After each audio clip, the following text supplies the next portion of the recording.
दोस्तों, क्या इंसानों में इर्तिका यानी एवोल्यूशन का अमल हो रहा है और क्या आगे चलकर कोई इंसानी नस्ल मुकम्मल तौर पर मौजूदा इंसान से डिफरेंट हो जाएगी? ChatGPT का जवाब है कि जी हाँ, इंसानों में इर्तिका का अमल अब भी जारी है, क्योंकि इर्तिकाई अमल कभी रुकता नहीं है, लेकिन ये अमल ग्रेजुअली जरूर होता है, यानी हजारों और लाखों सालों में वाज़ेह तब्दीलियां नजर आती हैं। इंसानों की इर्तिका का मौजूदा दौर कदरे डिफरेंट है। अब उसकी वजह यह है कि कुदरती इंतखाब की बजाय समाजी और तकनीकी फैक्टर्स अहम किरदार अदा कर रहे हैं। लेकिन अब यहाँ पे एक क्वेश्चन है कि क्या इंसान आगे चलकर डिफरेंट हो जाएंगे? जी हाँ, ये पॉसिबल है कि फ्यूचर में इंसानी नस्ल मौजूदा इंसानी नस्ल से डिफरेंट नजर आए, लेकिन इसकी डिपेंडेंसी डिफरेंट फैक्टर्स के ऊपर है।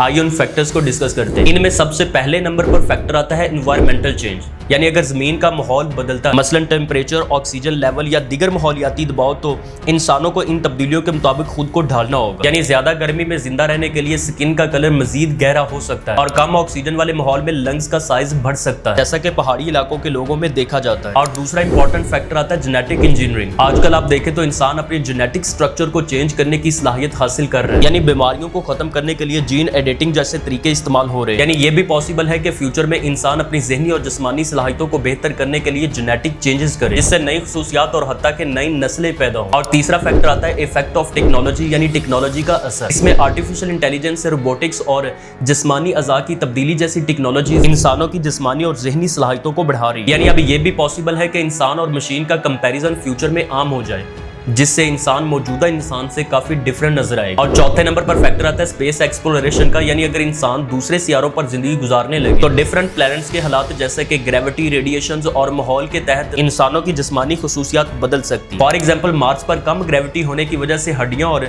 डिफरेंट ऑर्गन्स कमजोर हो सकते हैं और वहां के सख्त माहौल के अकॉर्डिंग जिल्द के सेल्स बदल सकते हैं। और नंबर 5 पे जो फैक्टर आता है वो नेचुरल एवोल्यूशन का। अगरचे इंसानों में तिबी सहूलियात और समाजी निजाम की वजह से कुदरती इंतखाब का किरदार कम हो गया, लेकिन जेनेटिक वेरिएशंस अब भी जारी हैं, यानी नई बीमारियां, वायरस या फिर एनवायरमेंटल चेंजेस इंसानी इर्तिका को मुतासिर कर सकती हैं। अब यहाँ पे फिर वही क्वेश्चन कि क्या नई इंसानी नस्ल मुकम्मल तौर पर मुख्तलिफ हो जाएगी? तो ये पॉसिबल है अगर जेनेटिक चेंजेस और एनवायरमेंटल चेंजेस के हालात बहुत शदीद हुए तो फ्यूचर में इंसान मौजूदा इंसानों से बिल्कुल मुख्तलिफ दिखाई दे सकते हैं। यानी तारीख से ये सबक मिलता है कि जानदार हमेशा बदलते हैं, यानी इंसानों में इर्तिका का अमल जारी है और ये मुख्तलिफ समतों में जा सकता है। फ्यूचर की इंसानी नस्ल का इन्हिसार माहौलियाती दबाव, जेनेटिक तब्दीली और टेक्नोलॉजी पर होगा। और ये भी पॉसिबिलिटी है कि वो नस्ल इतनी डिफरेंट हो कि मौजूदा इंसानों के लिए समझना बहुत मुश्किल हो जाए।